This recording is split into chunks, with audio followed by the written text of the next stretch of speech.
Hey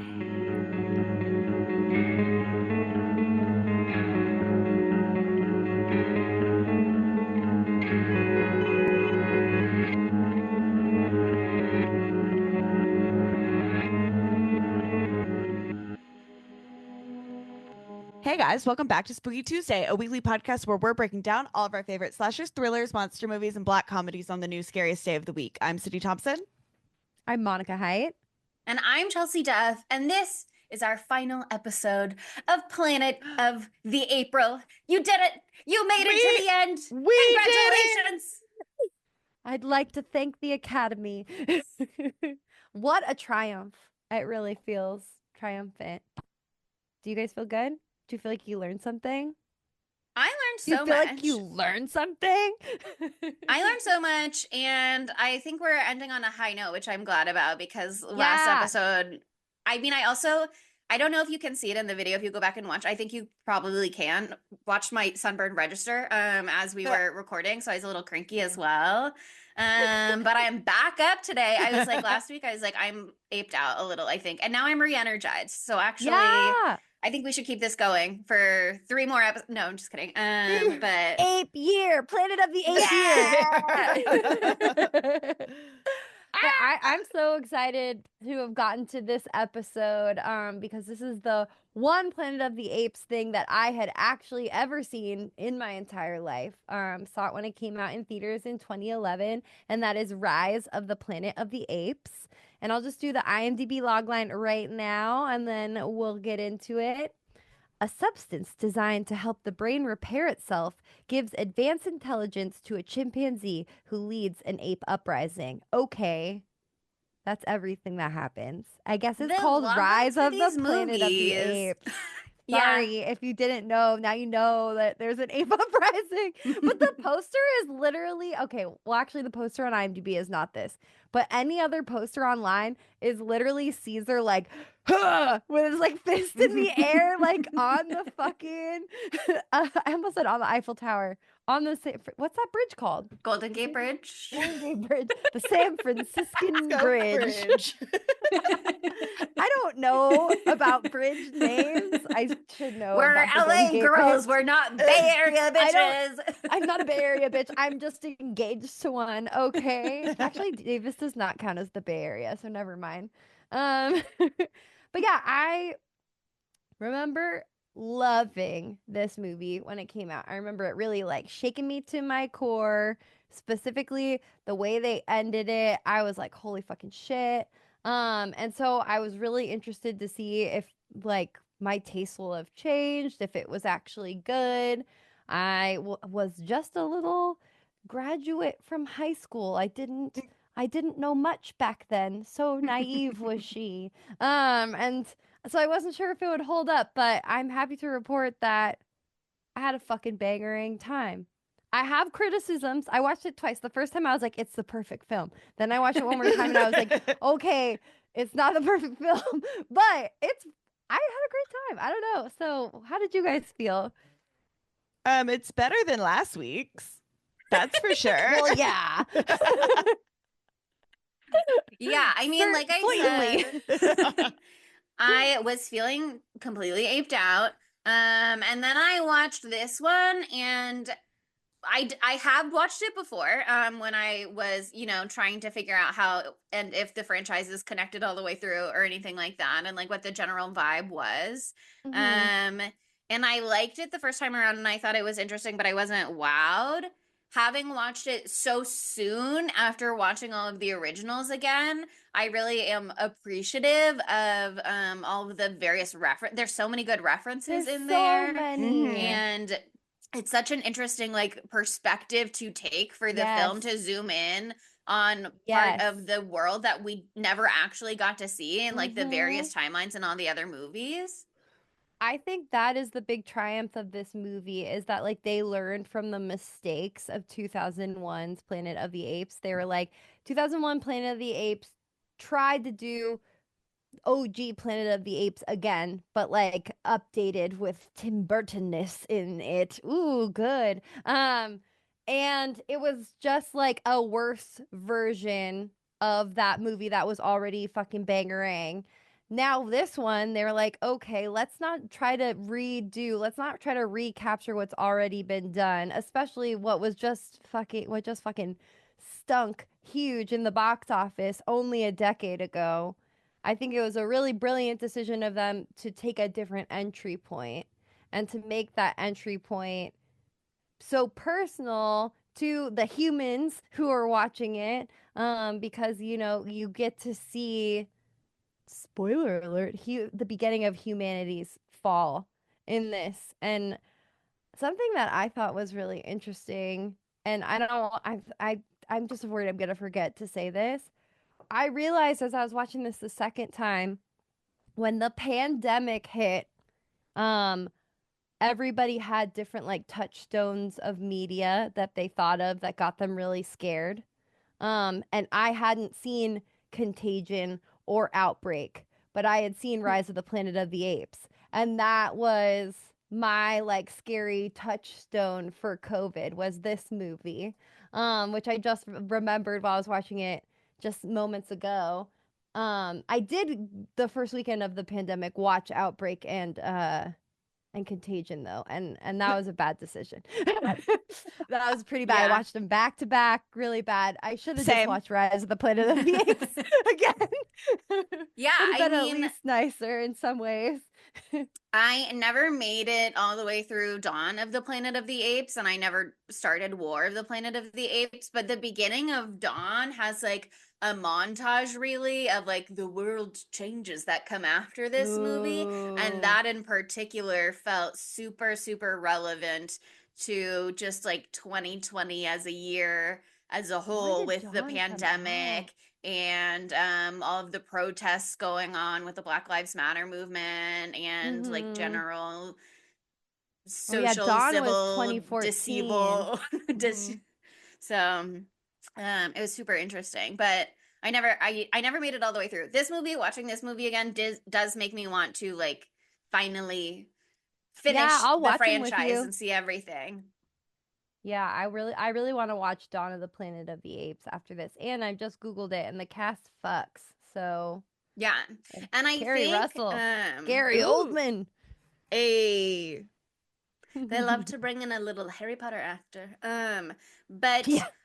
I was sort of looking at a timeline. I didn't want to read spoilers necessarily, but I was sort of looking at a timeline that was saying like, oh, there are 4 timelines technically. And I don't know if they were counting like the ones from the original as 2, but I did sort of glean that Rise, Dawn, and War are like a trilogy in a sense, and then Kingdom is sort of starting a new, it's like I think New in the same trilogy. like chronology. It's the same through line or whatever, same universe, but it's starting like a new thing Yeah, after because there's that. like a big gap because Yeah, it's like Dawn came it's out in way future. 2014, War of the Planet of the Apes comes out in 2017, and then Kingdom of the Planet of the Apes came out in 2024, right? Did that come out Yeah. last year? Yeah. Yeah. And I saw that Andy Serkis plays Caesar in Rise and Dawn and War. And I don't know if any of that is like archival footage. You know what I mean? I don't know what how that looks. Yeah. But I do know in Kingdom, Caesar, it's like at the end of battle and the beginning of battle, where it's like, oh, Caesar's this like figure of yore, and we live by his teachings, blah Mm-hmm. blah blah. It's like that kind of thing. So it's like way Oh, further down the way down the timeline. line. I have a Okay. question. Interesting. Yeah. So I know this is Rise of the Planet of the Apes, and Mhm. again, I haven't seen any of these movies, but then there's Dawn of the Planet of the Apes, and Dawn and Rise are literally the exact same thing, and like they literally mean the exact same Yeah. thing if you Google it. So it's like these movies are just like named exactly the same but slightly They different. just, they just wanted a little similar thing This because I think it's still, this is just the early Rise. It's just the very, This very, is like the very beginning. pre-Rise. The this is this is the like the apes pre-bake. rising up, and then Dawn, as my Are we understanding, again, making I a didn't make bread it more than like analogy? 15 minutes. No, with the They're word Dawn. proofing. They're proving in the Rise, during the Rise time, and then maybe Dawn, they're baking it, and then they're enjoying the bread and ripping it apart in war. That's when they start ripping things. No, Dawn is, I think, when it's like the planet belongs to the ape now is dawning on society, is how I would say it from what I did watch, because it's like the world is sort of in ruins to a degree. It's almost kind of like in Conquest when they're like, we have to go into the ruins, except the motivations and everything are different. And then I don't know what they do in the last hour 45 minutes after that. I don't know. But wait, you mean battle, right? Not Conquest. Yes I do. Okay, cool. I just want to make sure. Yeah, I'm looking at the poster for Dawn, and the bridge we're just talking about, not the San Franciscan bridge, the Golden Gate Bridge, is like in ruin in the background. So it was still standing at the end of Rise. Yeah, I mean, something that I thought was really interesting watching it this time around. One thing I really didn't expect was for the CGI to hold up as well as it did. I was kind of blown away by it. And I know at the end of last episode, I was going on and on about how it's too bad we didn't get a practical effects movie in this franchise that was good. We had really good practical effects, but like they weren't on people saying things I wanted to hear. How about that? Or apes saying things I wanted to hear. And I stand by that. And there's this whole article that I lost, and hopefully I can find it and relink it in about like the efficacy of acting with someone who's in like a motion capture suit versus doing practical effects, because like, yes, it does look really good, but like that does like affect the actors and affect the performances, because actors can do a lot of stuff, but like, yeah, it's more effective if the person you're talking to looks like the fucking ape instead of looking like Andy Serkis in a black suit with little white dots all over it, you know? Like, it's not giving the same thing. And a great actor can still work with that, but you know, it's just not the same. And that's what the argument of this article was. And I'm sure there's you can say that for this movie, because with my second watch, I was like, okay, the actors who are human are not giving performances that I care about really at all upon second watch. But I was blown away by the way that the CGI and the motion capture looked on this, because I felt scared of the apes in a way that I hadn't felt before when they started acting human in this. And maybe that's because it hasn't really been a plot point of like watching them become humanoid in the previous films, but like because they looked so authentically like real chimpanzees and real orangutans and real gorillas, like it was so like my brain was scared. My brain felt fear. I felt like the guy in the book who's about to lose his mind because he can't handle what he's seeing. I was like, oh, this is very unsettling, and it feels real. It feels real, and I didn't expect it to be that good. I really didn't. Well, also, like I will say, like the CGI in this does hold up, except for when they move really fast. Know what I mean? That it just like kind of looks a little weird. But would you not be scared of a lot of apes? Because Draco Malfoy in this is not scared of these apes, and I'm just like, why aren't you more scared? He thinks he has ultimate power. He's like, I just have, a little my daddy's my shocking boss, stick? so I can do whatever I want. And what I want is to abuse these animals. Yeah. And I do, and I will. And there's a cage door in between me and them, and then I get to shoot them with the trank gun if they're really acting out. So No, yeah.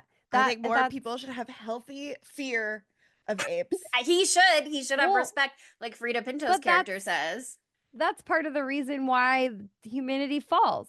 It's because we talked about this in which episode? I don't fucking know. There's been a lot of them. But there's in one of these movies we were talking about how like the pride of humanity of thinking that they can't We possibly. talked about it in the first episode, I think, because when the astronauts land on the planet, they're like, "We'll be running this show in 6 days," or Yeah, whatever. maybe it was the first episode. Yeah, because like the pride of humanity, they're like, oh, we are the best. We will stay the best no matter what. They can't even fathom any other idea. And so they don't have a healthy fear of apes, like Sydney is saying. They should. Everybody Those should. things. Everybody should watch Nope and have a healthy fear of apes. Well, that's Yeah. a quote that I really liked from Frida Pinto's character in this movie, where she's saying, like, "Oh, I love chimpanzees. I'm also afraid of chimpanzees, and you should be, because Mhm. they Yeah. can be dangerous and they are very strong and they can be aggressive in opposition to the chimpanzees are peaceful narrative from the originals. And they are like we talked about extensively, nope, they're wild animals, and so you can't always expect them to act like a rational human. Not that humans 'Cause are they're- always so rational either, Yeah, because no. they are relying more on animal instinct, even if they have intelligence. Mm-hmm. No, totally. Yeah, it's so interesting, especially in this specific setup here for this movie, because this is set up specifically in like a scientific world, you know, and we've touched on that in a lot of these other films. We've seen it vice versa where it's ape world and they're the scientists or whatever, but now we have these humans and they are literally doing genetic testing on apes to make them smarter, and they're like, "Oh, that can't ever they can't get too smart ever." No. Yeah, It's I probably mean, fine. they're not trying to make the apes smarter Yeah. necessarily. I think it is, I mean, it's not my favorite entry into the franchise in terms of like how the apes become a society moving forward. I think it's a very modern day approach, and I think it works really well, and it like speaks Yeah. to the time, and it makes for a compelling emotional narrative in this movie. But like the Alzheimer's drug research, as opposed to like hundreds of thousands of years of evolution, turned like everybody knows where my preferences are. But it is I like this because it interesting. feels like it could happen. Well, yeah, that's what's interesting about this one, is that Yeah. it is such a It feels like realistic right there. take on it. And that's part of what makes it so scary. And that also, I think, gives it a really interesting additional element that the originals don't have.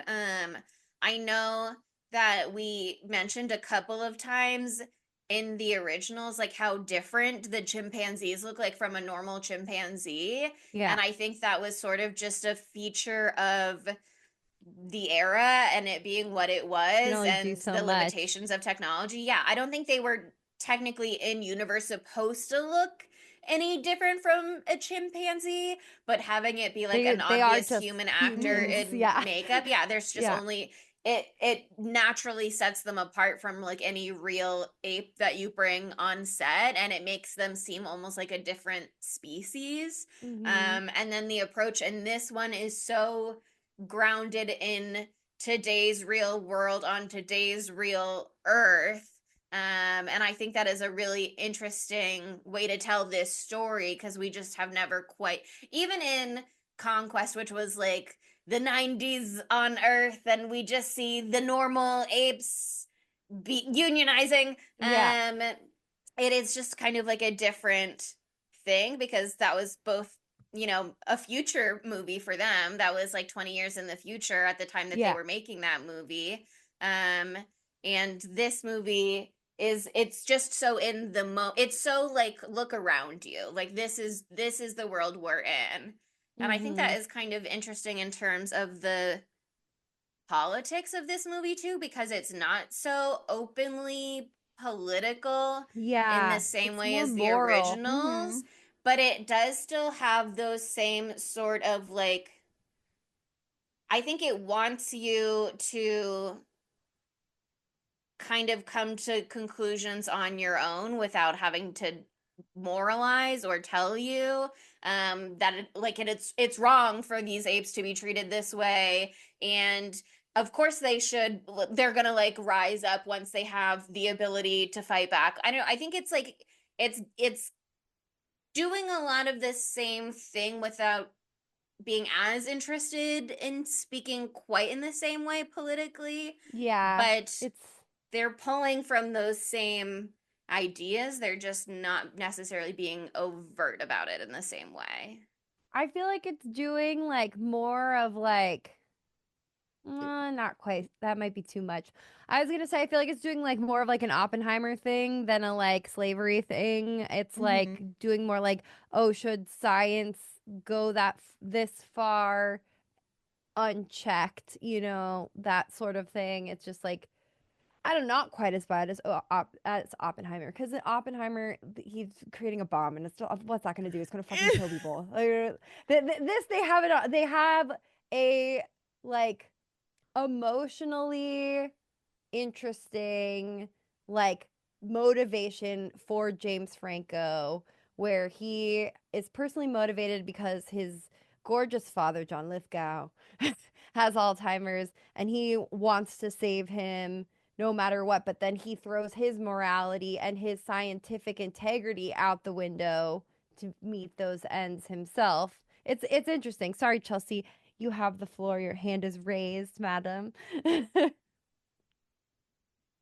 In response to all those points that you raise, I Say told 'em. you the other day when we were hanging out that there's another movie that we've covered that this movie makes me I'm think ready. of.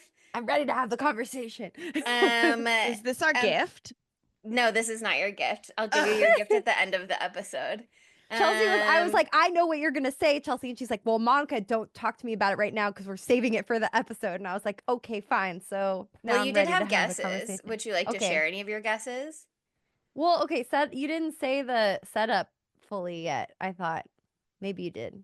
Okay, you were saying there was some sort of thing that was in reference to this, and I was thinking of the beginning of, I think it's 28 Days Later with the rage monkeys or whatever. Does that happen in 28 Days Later though? It does, but that's actually I wasn't thinking of that at all. I thought you were only talking about the virus part, and then when you texted, you were like, "Oh my God, I forgot about the subplot with Franklin." I was like, "Wasn't that literally what you were talking about the other day?" No, I couldn't remember what happened in Rise.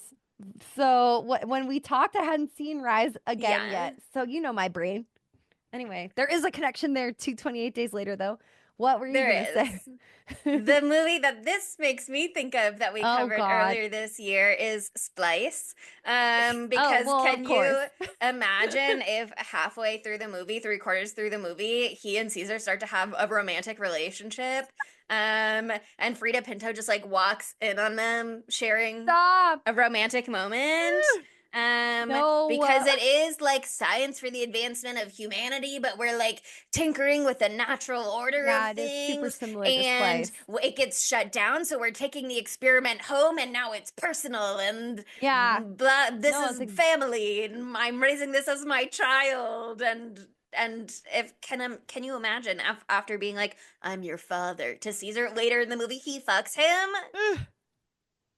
That'd be No, I crazy. can't imagine that because Rupert Wyatt, the director of this film, learned from Vincenzo's mistakes. He learned from the mistakes of Splice and he was like, we won't cross that line again.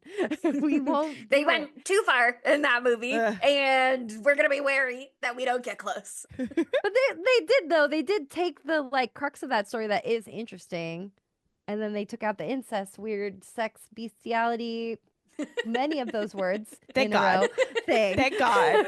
And instead made it rather wholesome and I felt emotionally invested.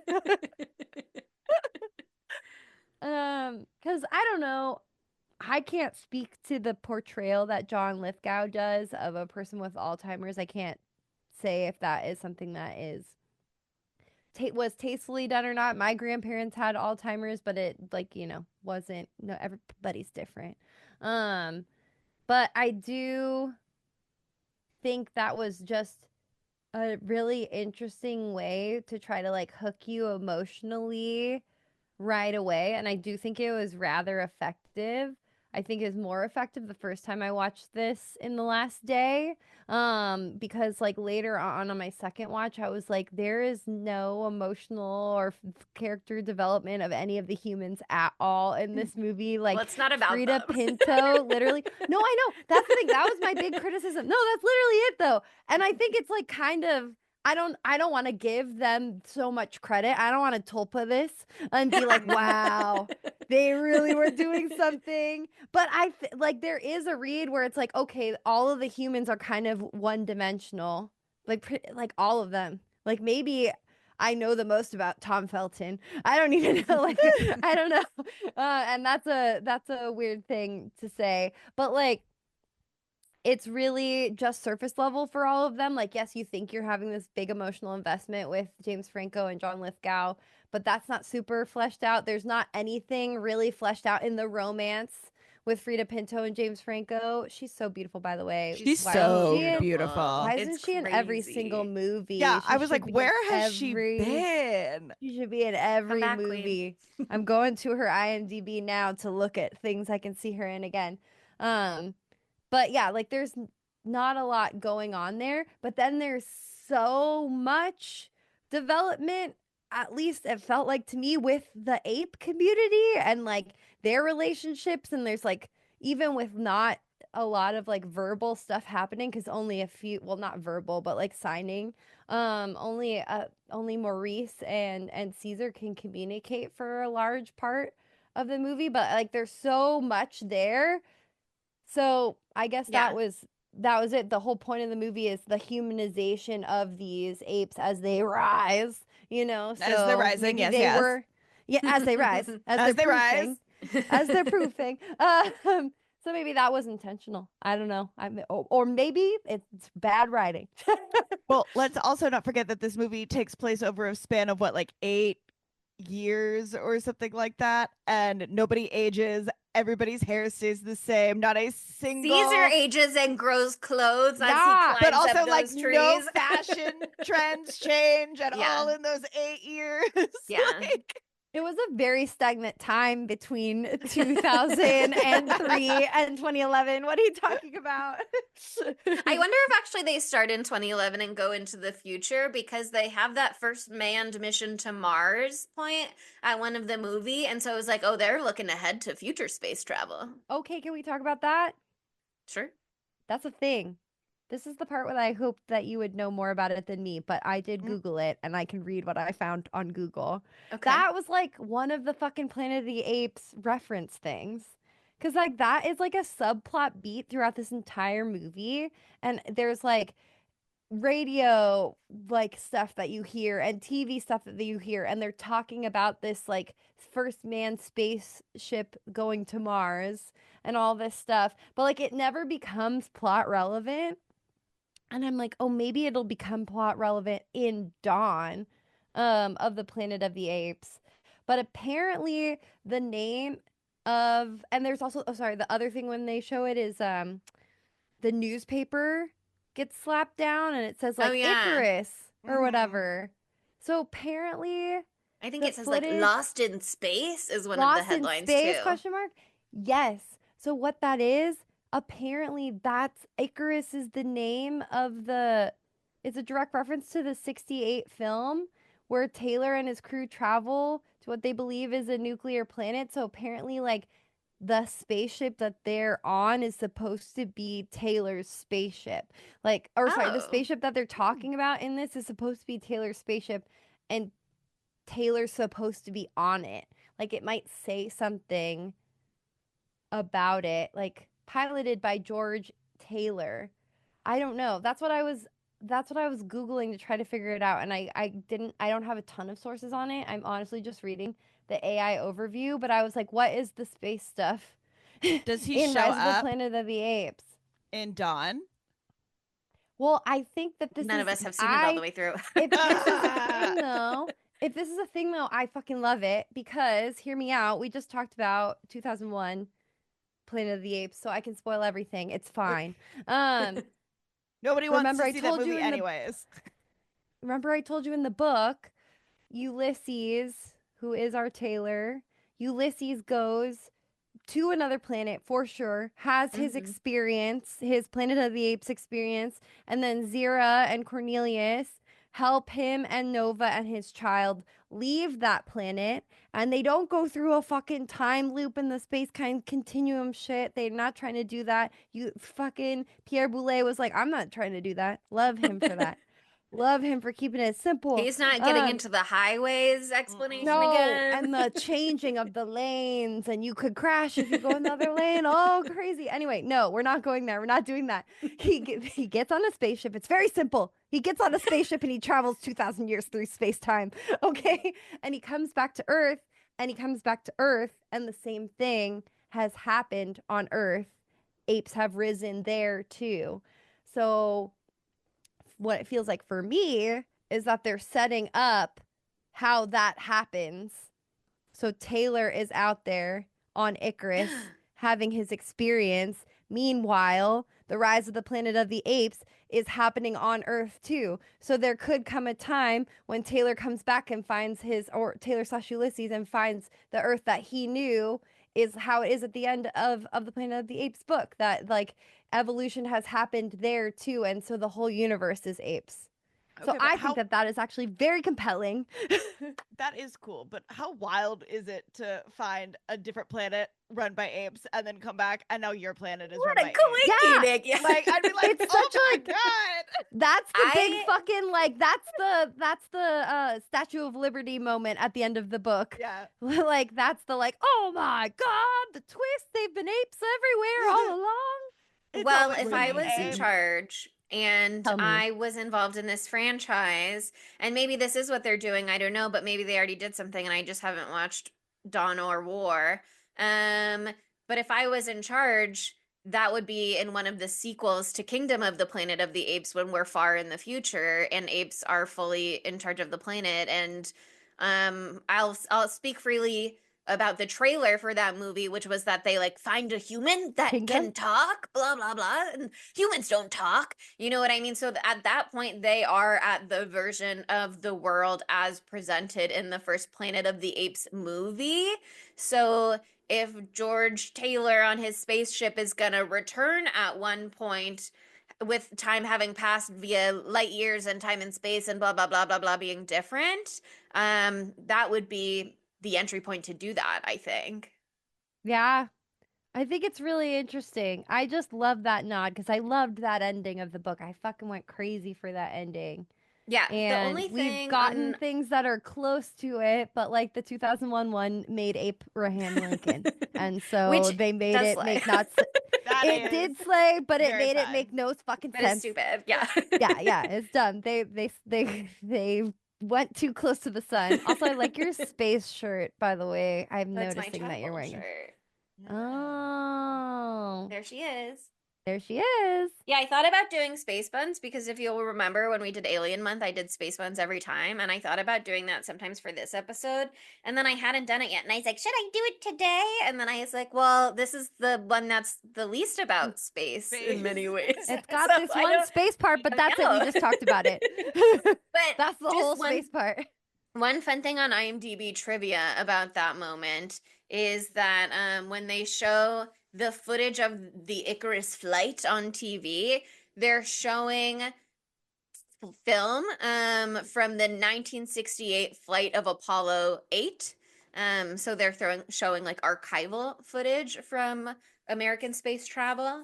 But I also thought it was really interesting that they picked one from the year 1968 since that's when the original movie came out. Yeah, another tie to the fact that the Taylor's on that fucking ship.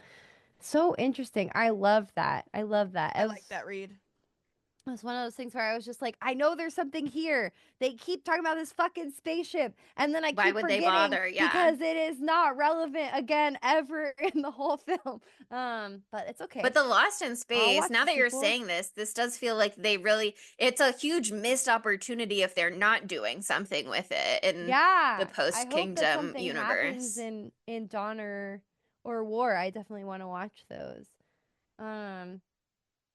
But anyway, to dig into the movie a little bit more, I think that there are so many parts of this movie that are so great, and then there's so many parts that are hilarious to me. Like, no good, very bad day that James Franco has when he really thinks he's like breaking through to save millions of humans and like stop Alzheimer's and all this stuff, and then his ape escapes and literally crashes into the room in which he is giving the presentation. There are a few moments like that throughout this movie where it's just like, oh man, it couldn't have gotten fucking worse. It really couldn't have. But that part makes me so angry. I feel like there's some like plot holes, not plot holes. There's just like so much not medical malfeasance, scientific malfeasance. Is that a thing in this movie? Cuz like how the fuck did they not know that the chip that they were testing was fucking pregnant? How did they not know Bright Eyes was pregnant? Also love that reference, Bright Eyes. Yeah. Yeah, there were a lot of really great references that I'll just list off a couple of real quick, and then we'll go back to talking about that moment. But naming her Bright Eyes was, I thought, beautiful, perfect. There's a moment in the ape sanctuary when all of the apes are going crazy, and Tom Felton's character goes, "This is a madhouse, a madhouse." And that's a line. And then, like 5 seconds later, at some point, he goes, not 5 seconds later. Actually, it might be way later. But he does the "take your stinking paws off me, you damn dirty ape" line. His name is also Dodge Landon.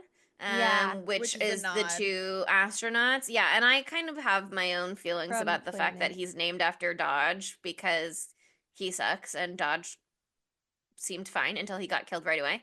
And so Dodge was a black man in the first Dodge was one, a black man, yeah. A mean white man.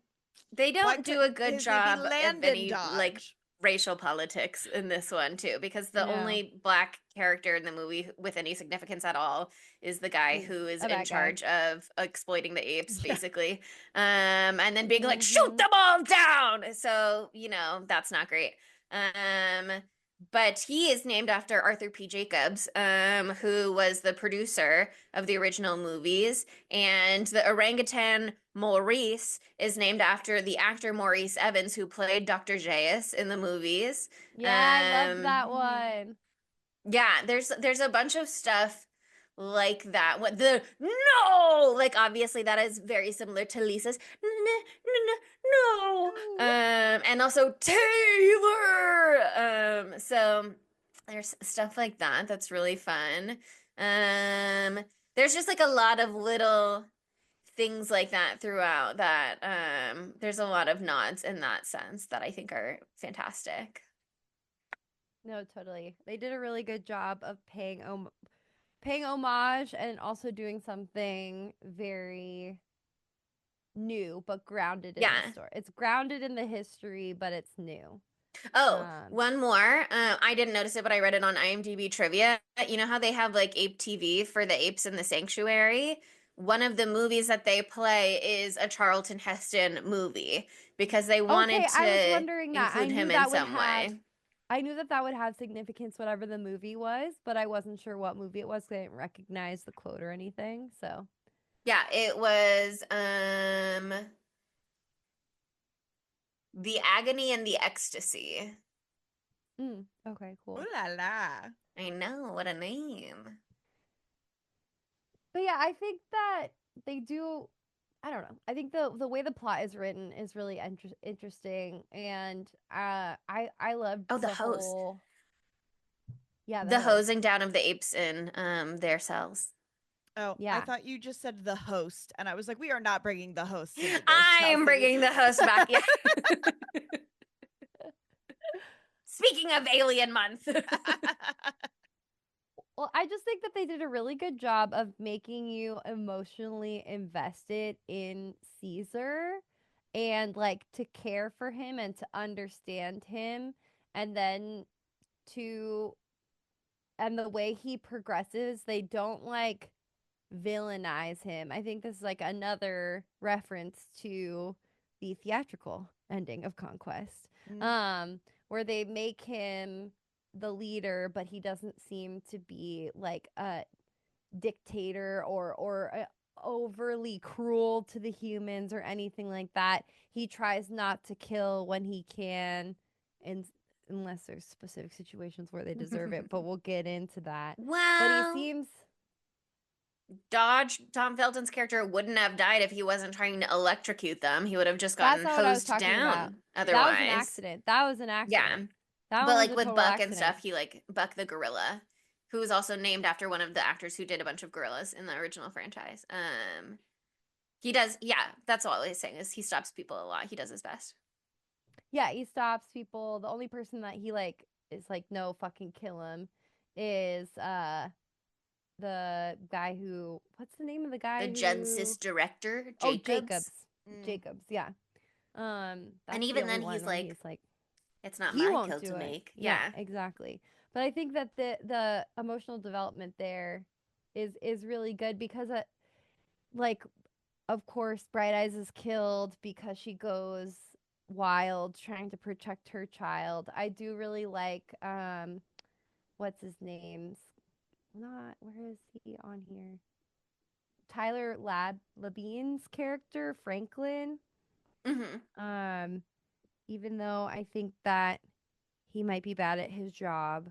And I also was like, how come he never went to visit Caesar if he cares so much? Mm-hmm. Yeah, well, there wasn't time for any development of that sort. And those 8 years passing. But it was cool how like Caesar sort of also was a what's the word I'm looking for? Like a therapy ape almost for John Lithgow's character as well. Like that even before James Franco starts dosing his father with an illegal drug that has not ever been tested on humans before. So Great choice. Great choice.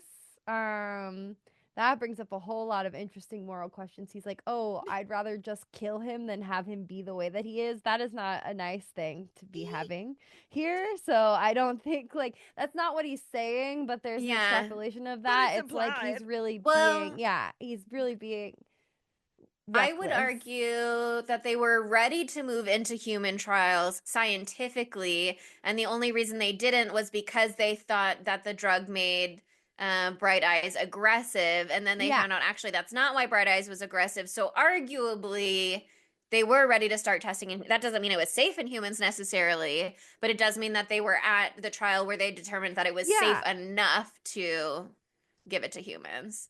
Yeah, but they weren't, they didn't do that. That didn't happen. So he's still testing a drug leak.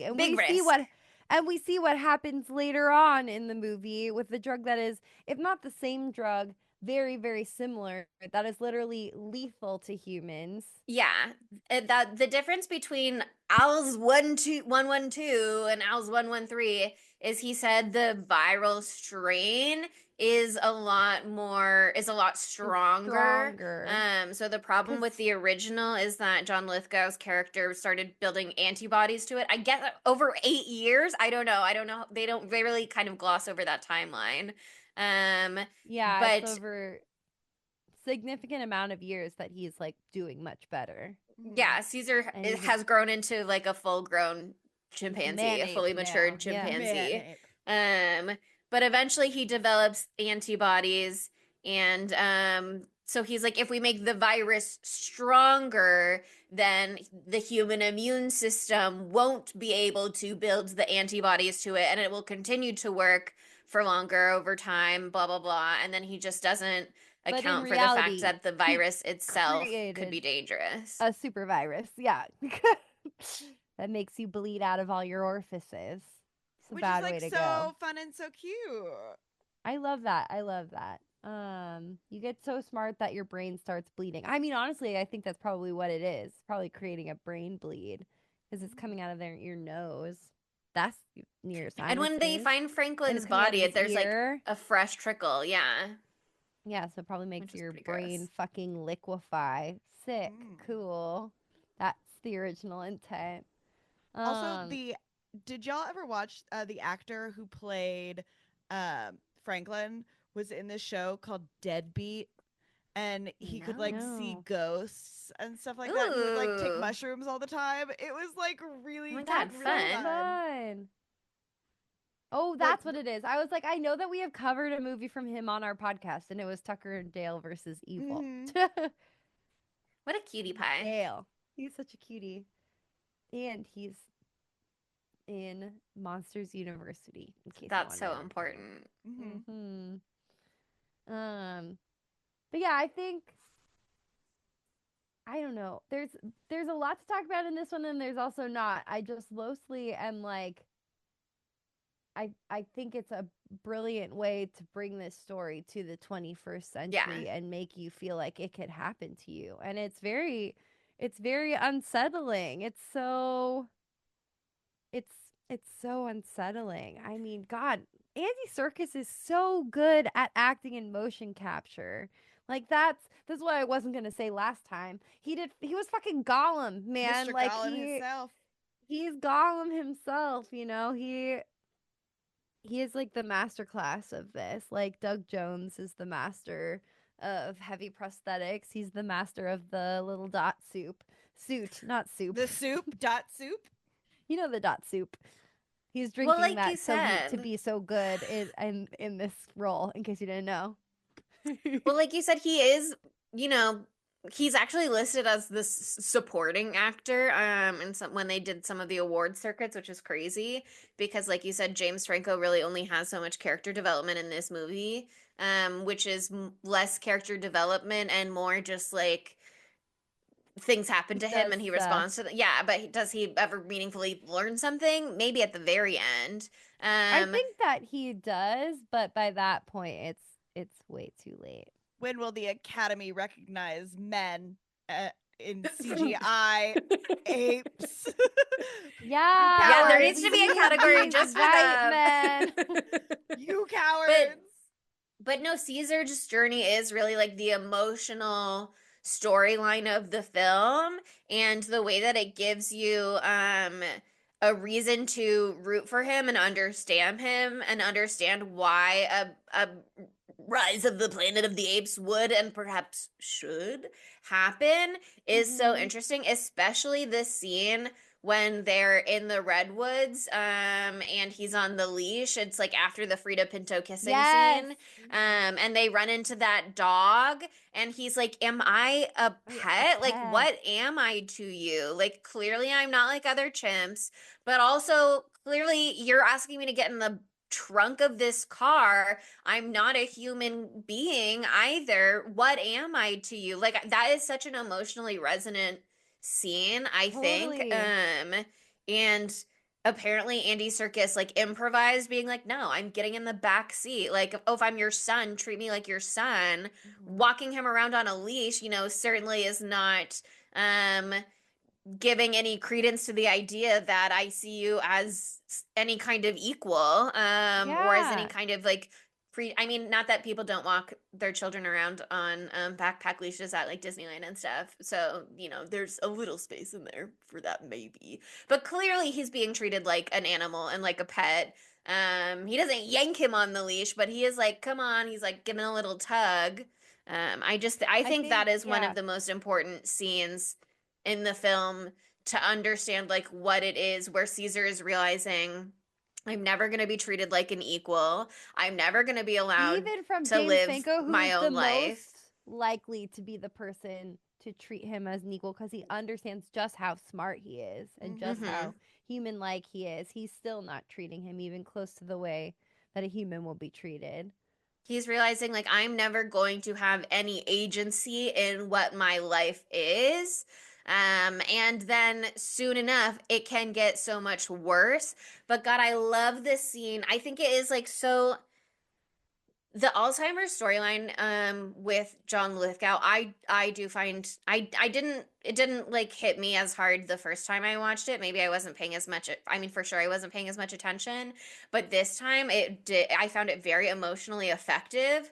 And this scene when he like wanders out of the house and gets in the car, it's so, you can see the way everything like ratchets up so crazy style immediately, and Caesar's just trying to be protective and he's getting out there, but then animal instinct is kicking in and that guy is yelling and he's trying to protect John Lithgow and they're so bonded and blah blah. The scene when he points out the fork with John Lithgow's character, that is like a dagger to That the heart. Oh, that was so rough because like things had been going so well for John Lithgow's character. He'd been improving for years. Like that scene where he was like asleep and James Franco like wakes up and John Lithgow's already downstairs and he's like playing his Playing the beautiful music piano. again. It's like I didn't really catch it. I didn't like tune in on some of those finer details my first watch at the beginning, but like he's a music teacher. John Lithgow's a music teacher and it opens your first time you're seeing him is him trying to play the piano and it's very discordant. He's not playing a melody that is totally put together, you know. It's a little all over the place. And then all of a sudden he's got this like he's playing this beautiful like concerto or whatever word you say for that, like just playing stunningly beautifully, and then later on apparently even better than he ever played before because the drug even improves his brain. But to have that realization that like it's gone away and the fork's backwards and he's trying to like eat an egg, that was really hard. It's just those little details like that where you're like, oh my god. And then him realizing like John Lithgow realizing like, oh, that's why it wasn't working. Like it was just, that's a really powerful moment. They do so well with so many little moments in this. So like they slay And it's a great so many moment of the for little Caesar moments. too. Because Yeah. it's like he's paying attention, he's realizing, he cares, he's smart, he's doing work that like James Franco is letting fall by the wayside because he's so caught up in his own things that he's got going on. It He's just just is, sure that it's an unmitigated success, yeah.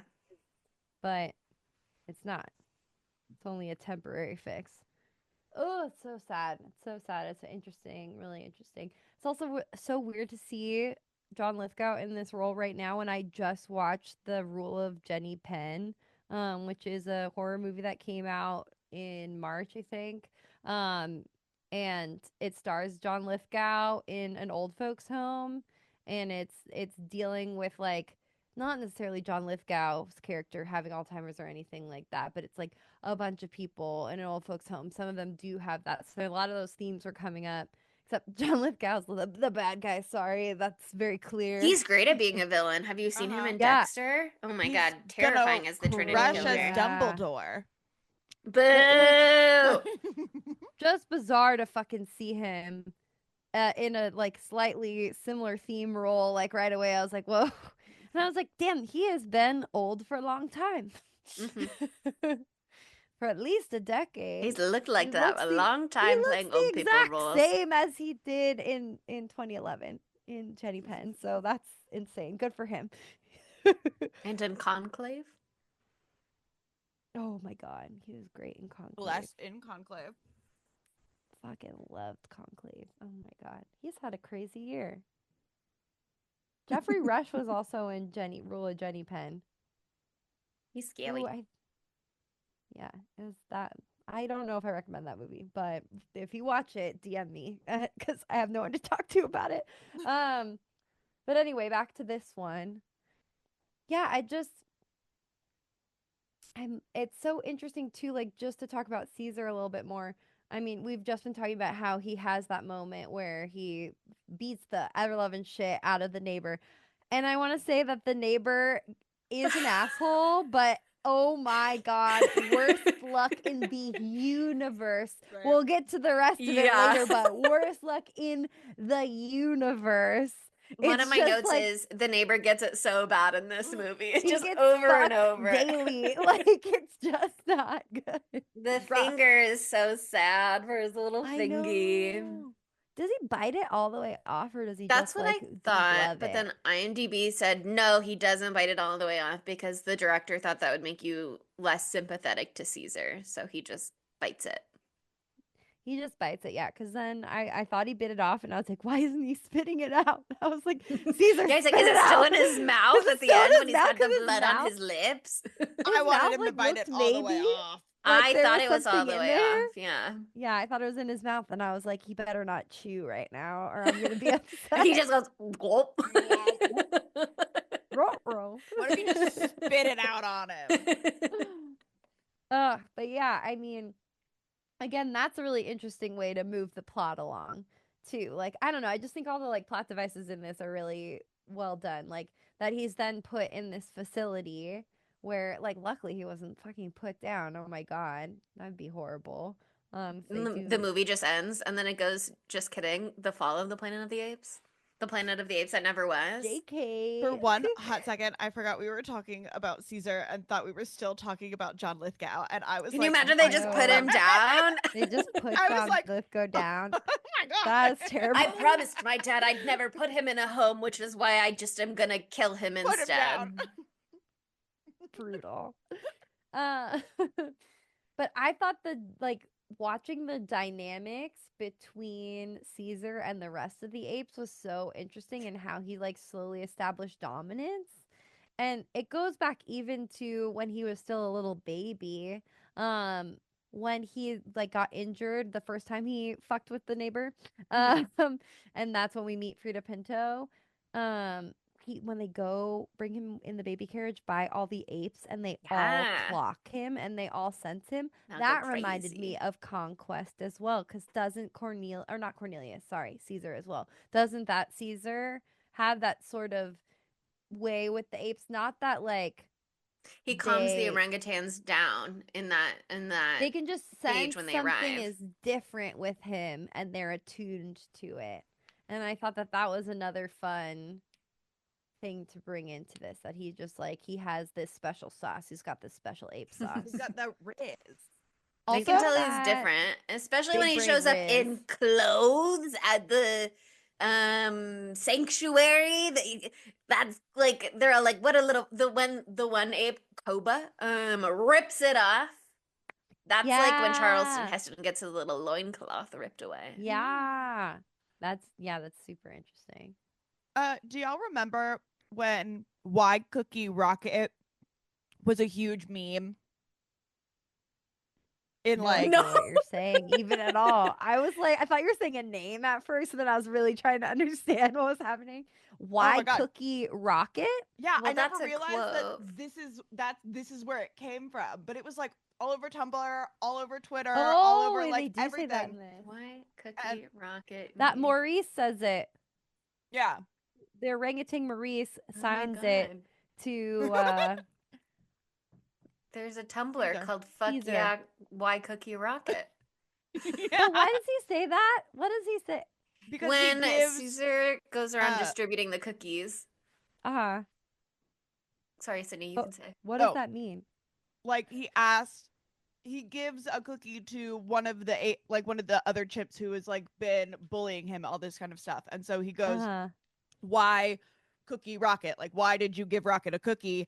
And that's when Oh, he does that monkey's name is Rocket Ape. I had been so good. but that's when he does his little like one twig will break, but a lot of twigs together are stronger speech. Why was that a meme? Did they think it was funny that he said why Cookie Rocket? It's very millennial humor.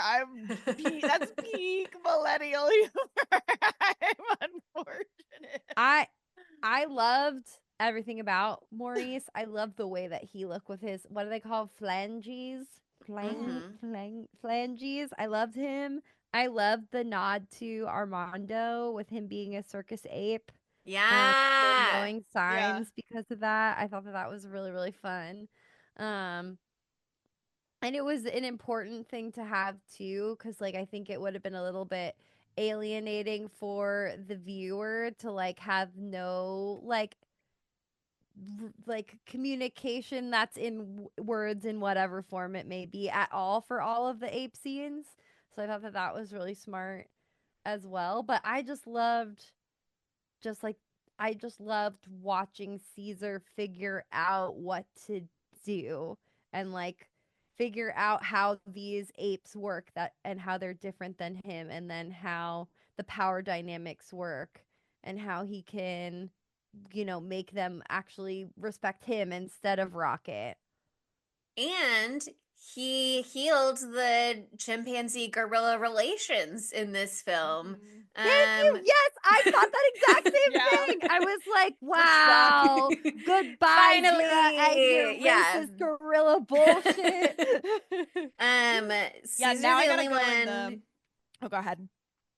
Caesar's the only one who can do it. He did it in Conquest as well. Obviously, he took it back a little bit in battle, but although I did know that he was using the gorilla as his enforcer. So I was like, once again, gorillas pigeonholed to just their physical strength when they've got so much to offer. Well, he was Because also one very of the compassionate.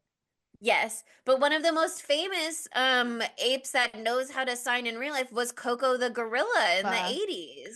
And I was thinking about her so much when I was watching the originals, but again, Coco the gorilla was not even born until like the mid 70s and then got famous in the 80s. So I was like, well, they're not referencing that at all. But I do feel that this movie to some degree references it because Coco famous star, but Famous star. When you said the most famous gorilla, I was like, yes, King Kong. What do you have to say about him? who Andy Serkis also played. King Kong. Oh, really? Which one? In the Jack Black one? I don't know what one That Jack one's Black so was in, fucking but good. probably based on Change what the timeline, theme I of the would month guess. is and do Ape Year, and let's do the King Kong that has Jack Black. We're kicking off a full ape year with Planet of the April, but now we're 2005 branching out into every other ape movie. The 2005 one, in my opinion, fucks heavy. And it's 3 hours and 7 minutes long, which is shocking to see right now. And it's Naomi Watts, Jack Black, and Adrian Brody. The trifecta. Another Splice reference. Yeah. Anyway, that's all I had to say about that. Colin Hanks is also in it, in case you wanted to know. And yes, that is the Andy Serkis one. Confirmed. Oh my god, now I can't think about anything else but that King Kong movie. Someone talk. I have to get this out of my system. Sydney, you had something to say. Yeah, I was like, nobody has seen the movies moving forward, correct? Like the ones after this? I've seen Kingdom, but not the two in between. Okay, and but you now were I want to asleep for know. part of Kingdom. And I was asleep for part of Kingdom. Sorry, if I'm Caesar sorry. has, rose up, and now he's like homies with the gorillas. Do in these new movies, are chimpanzees now back at the bottom and gorillas on top? Like, how does orangutans are on top. No, but they're above chimpanzees. No, okay, this is my theory, okay? Because we talked about this at the beginning. Ape politics. We're getting into ape politics, all right? Everybody get ready. Buckle up. Because we talked about the spaceship thing and the Icarus spaceship going off to Mars, and that's Taylor's ship. And we're still on Earth, and we're going by book logic. We're not going by movie logic. Forget everything you've learned except for what I've told you happens in the book, which could be a lie. So you don't know. So just listen to me, only me. But I believe that this Caesar will lead the Earth apes to a post-ape racial society. And all apes will be created equal in the future films. I'm sure that won't happen. I'm sure in Dawn immediately they will all hate each other. But what if they all start out on a beautiful even playing field with Maurice and Gorilla dies. Yeah, Buck the gorilla. Yeah, part of Kingdom is explicitly that is not happening, unfortunately, but I have a theory that Kingdom is not on Earth. I have a theory that actually that's not part of the continuity of the franchise. So I don't know what you're talking about, and don't bring it up again. It could be. It could still. Be. And they could be sending him back in the next movie to our Earth. It could also be that there were a post-racial ape society and then things regressed as things sometimes do. Yeah. But yeah, I did like to see all the various apes working together, including I think you guys are saying Rocket is the one who's like a bully in the thing, which maybe means Koba is the Koba's the ape Koba's from the the one from lab. Genesis, yeah, with the eye Um, cut. but he's actually a bonobo. So this is the entry into the franchise that starts introducing other ape species. Yeah, bonobo, let's go. That's exciting. I Mhm. like that. I also like that the apes all look so different from each other. Yeah. Like there's some orangutans in there without the phalanges. There's the um Rocket like is kind of like bald, you know. He's probably had a Mhm. rough go if he's been living with Tom Felton for years. Talk about Stress. the fucking goon parade.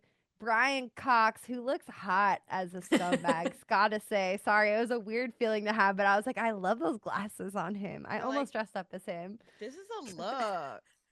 I was like, he looks great. And then his two fuck sons. One is a sociopath. It's a family business, right? I don't know if the other one is his son, but yeah, Tom I Felton think is they definitely are. his son. I don't know. I feel like the other one is like the fuck up son, the meek one, and then The Tom stoner Felton. son. Yeah, that guy.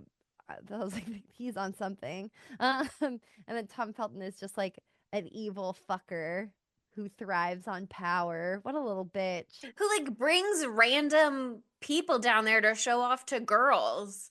Right? Yeah, Which and is then so he And then like it's like, let me torture this animal to show off to girls. Girls don't like that. the No. girls hated that. I love that. And then he was like, "Oh, okay, I'm Let's so move sorry." on.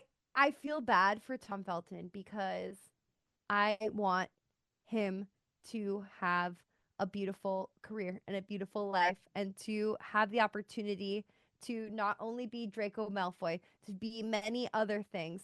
But let's just see, what is the timeline for Harry Potter? When did the last one come out? This movie came out in 2011. Deathly Hallows came out, part 2 came out in 2011. So this is like this came out like right after. And if he ain't Draco Malfoy in this movie, it's crazy. Like it's real, like the posturing, like, but then being scared when it comes down to it. Like literally there is a wand fight. Because he like waltzes out there to fight Caesar with his wand, which happens to be an electricity A cattle stick, prod. whatever those. Thank you Mhm. so much. It's not called an electricity stick. I mean, Just like the that's San an apt Francisco Bridge. description. Just like the Ooh. San Franciscan Bridge, okay? Get it right. Uh, but he literally goes out and he's like, something about what he says, I can hear his British accent. He's like, what are you doing? That's not what he says. That's not what he says. But something about it felt exactly like when he's like, what are you doing, Potter? Like Mm. anytime he said that throughout Harry Potter, it like felt so much like that. And also the part we were just talking about with the girls when he was like trying to act all cool and then it backfires. And then he's like, well, let's go and get out of here. I That spent felt, enough time in here. Let's go. yeah, it felt so fucking Draco. And so like they really didn't help him by having him hold a wand and do a fight and do a duel. Okay, It didn't help him to do a one duel. thing that is really funny to me, um, and is Harry Potter themed related with him, but then I won't say anything more. So it is legal to own like chimpanzees as pets in the state of California, but is in fact illegal to own a ferret. Well, one is stinkier than the other, so I've heard. That's the ferret thing is they really are mad about ferrets. Here's the thing: you can't have Oh, hedgehogs. I in the was state like, of why? Alabama. What does that have to do with Tom Felton? And then then it clicked. Come on, Chelsea. Oh. No, I also didn't get it. Now I get it. 'Cause he Wow, got turned fake into a fans. ferret Because he in gets Harry turned Potter. into a ferret. For anyone who also is a little slow on the uptake today. Also, one last Harry Potter thing. When he has his electricity stick, many cultures call it a cattle prod. And and Caesar sprays him with the water, and he falls in the puddle, electrocuted, whatever. Septum sempra. Okay, or It felt like that. The water We're on like the bathroom Aquaman, floor. okay? And him fucking bleeding out, all cut up in the bathroom after Harry says that. Anyway, something to think about. Who was a nod. But yeah, poor Tom Felton. Too bad. But I was glad. I was so excited to Too see him bad. in this movie. Anyway. at Too that bad. time. Anyway, moving on. He looked like a little bit hot in this, so that was good. But then he opened his mouth once, and I was like, well, that's over. That's I enough, like yeah. his not bleach blonde hair, and it was like regular blonde. A little brassier. I liked that on him. Well, he has done quite a few things in his career since then. He Unfortunately, also I haven't has seen a any music of them. career. Don't Yes. don't talk about it. We're being nice to him. I think He was he's really good in and The Flash. talented. If you ever watch that on the CW. He was in Well, The there you Flash? go. Yeah, and he was very good in it. Wow. With Grant Gustin That's from so Glee. much. Well, I'm gonna let you know right now that he was in Russ featuring Ed Sheeran music video. So he's in an Ed Sheeran music video. Okay. Let's close Tom Felton chapter and move forward, I think, maybe. We're moving on. We're moving on from that. But anyway, I don't know. I loved this movie. I loved the fight. I loved seeing how the part that actually scared me the most, the part that I was talking about when I was scared and I felt fear, was when Brian Cox is going home for the night, and it's after Caesar has gotten the Genesis whatever gas, the special gas, The that makes you smart. aerosolized medicine. Exactly, that's another way to say it. That sounds good. And like, what are the children calling nitrous oxide Oh, nowadays? whippets. Like galaxy gas or something like They that. call did it. That's a dumb name. Yeah, I mean, I it's think kind of like a cool name. brand. Yeah, I was gonna say it's kind of a cool Nas. name, but Galaxy gas. they're doing. but you should not do that. whippets. That's dangerous. The type You of can buy it whippets at that make Walmart, you smart. apparently. That's not good. That's not good. They're doing smart whippets, and then Caesar's finally getting them to organize, and Brian Cox sees them all like standing like humans, and then like seemingly speaking to each other. That shit was so scary. And Brian Cox is like, "Huh, what?" What? I was like, And Caesar's like, you what should be about more it? worried. You should be more worried, Brian Cox. This is very atypical ape behavior, okay?" Right. But What they a- Yeah, the organized whole- so well. All of the ape uprising stuff is really well done and is really like cool to look at, and like scary, a lot of it. I mean, him sneaking into James Franco's house, I think, is like an interesting character plot point, because they have that whole moment where they have this symbol a couple of times throughout the movie, even at the end, Yeah, where what they is have that the from? window shape, that was in His Caesar's bedroom. room. Oh, that I was trying to Yeah. figure that out the whole time. I was like, what the fuck did I miss? Okay, thank It's you. the window shape, and he like draws it in chalk in his cell, and he's like thinking about going home, until that one time that James Franco comes to visit, just for a visit, and he's like, "Oh, you're leaving me in here again?" And that's when he's like, "All right, I'm over it. I'm actually over it. You said that you were my father and you were going to protect me, and clearly I have to be looking out for number one, have my own back." And he erases it. And then he's like, my home is here now. My home is with the other apes, and I need to figure out how to move forward from there. But Oh man, I the wish I had way- realized what that drawing was. That is actually a very nice thing. That yeah, makes the movie it is more actually pretty well done. meaningful. Yeah. Okay, keep going. Sorry. But I think they do such a good job. I mean, like, just again, the dome shape of the sanctuary is like another reference to the originals, with like the bird cage shape cage from the originals, especially on the poster. So that's another reference. But as they like start to pull together the building blocks of what we will recognize from the originals as like part of what's going to be the like warrior ape uniform essentially as they like pull the fence posts off of the fence at the zoo to be spears. Which And is as so the mounted that. police come in and they start to, when Caesar rides the horse, and when they're all like There's so assembling many. on the ceilings, the part with the animal control van, that part is so good. Because again, it's like we don't want to hurt you, but you're not taking any of us, and you absolutely need to get the fuck out of here right now if you don't want to get hurt. I think also like in stark contrast to how they handled trying this concept in the 2001 Planet of the Apes.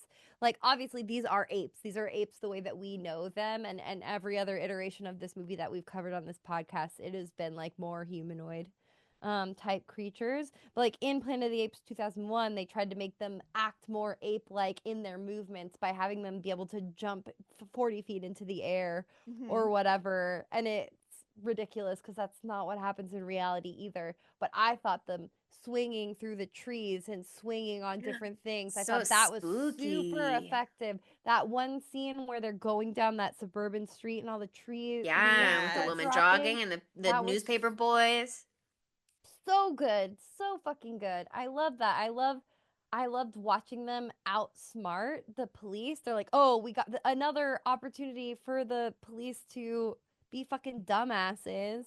They're on the San Franciscan Bridge of all places, and they're not thinking about how monkeys can climb, or sorry, apes can climb and do all these things. Like they're just not thinking this through at all. They're underestimating them on such a colossal level. But then this is a moment that I thought to be one of the most powerful, and I don't know if I'm reading too much into it.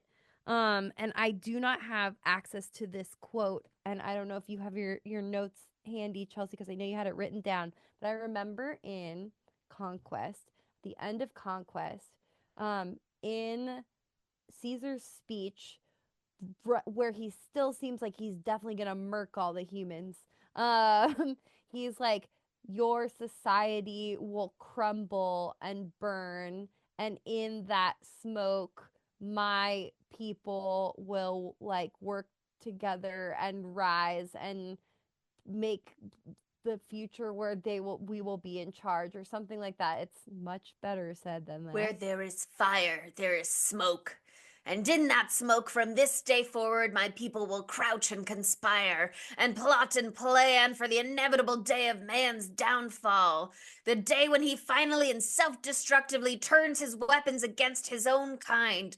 The day of the writing in the sky, when your cities lie buried under radioactive rubble. Should I keep going? Or is that. No, that's perfect. That's perfect.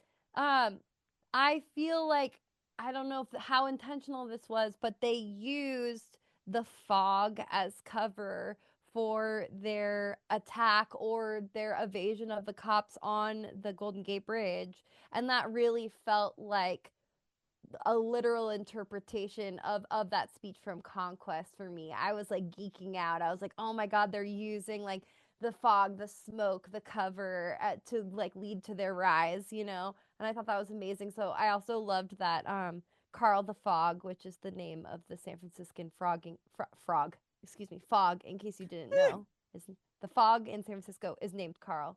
I love didn't that know he that. helped the apes rise. So Carl is an ally to the Oh my Planet of the God. Apes. In case you didn't Carl. know, Carl. Thanks, Yeah, Carl. I love that this fog has a name. In San Also, Francisco. Good for them. If I were the apes, I would also be fighting my way to get to the redwoods, quite frankly. Yeah, Muir Woods is Like so the redwoods are beautiful. magical. That forest I'd be is like, so ain't no stunning. cops stopping me from climbing these gigantic trees. It, and just on the most basic level, I love that this movie was set in San Francisco. Like, if we're doing the major city beat thing, like we already did New York, we did it to death. And then we did LA. We did LA a lot. We did whatever the fuck happened in 2001. And now we're doing San Francisco. I thought that was cool.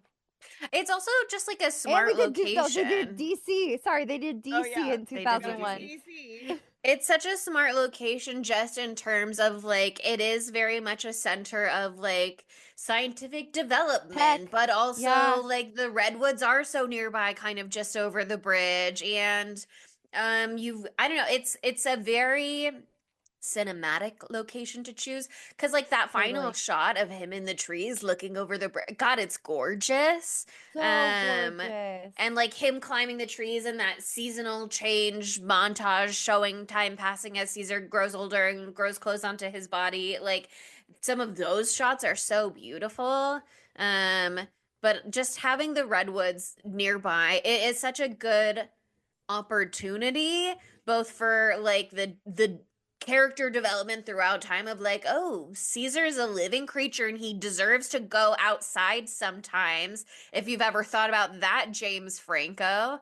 And the start of their civilization where they will have like this space to not be in the city, you know, the trees, the suburban street, that's a great scene to watch, but it's not a great environment for them to live and thrive in. I don't know how well suited the redwoods like really is ecologically to ape life, but Probably you not know, it'll do in perfect, a but snap. better than tall buildings. Yeah. Yeah. I don't know where else they could have done. Maybe Miami or something, because Armando does talk in Escape about how he was gonna like release Zira and Cornelius in like the Everglades or like the rainforest or something like that. Like that could have been a good locale, but as a Californian, of course I love that it is California. Yeah, I love that too. And also specifically like what in 2011 when I watched this movie, I like had a big dream of like moving to San Francisco and like living up there. And that dream is dead because the tech bros fucking ruined it, by the way. The tech bros like James Franco in this movie. Also just want to comment on real quickly, James Franco fucking sucks. And Chelsea convinced me last night that Dave Franco's hotter. So I can put it to bed. I was looking at him and He this does look whole good in this movie, movie. he did, but then I was like, not that good. He's got Dave's weird got better eyebrows.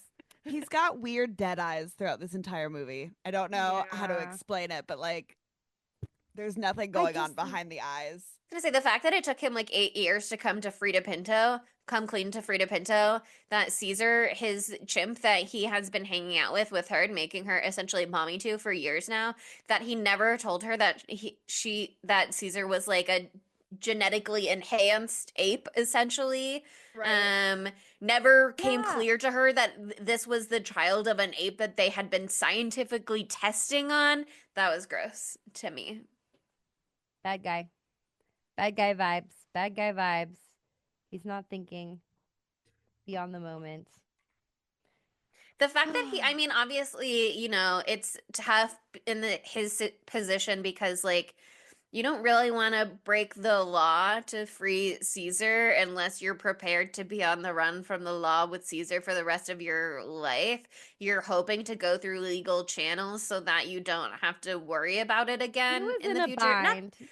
yeah, not that they were ever gonna let him take home a chimpanzee who had attacked somebody. Ever again.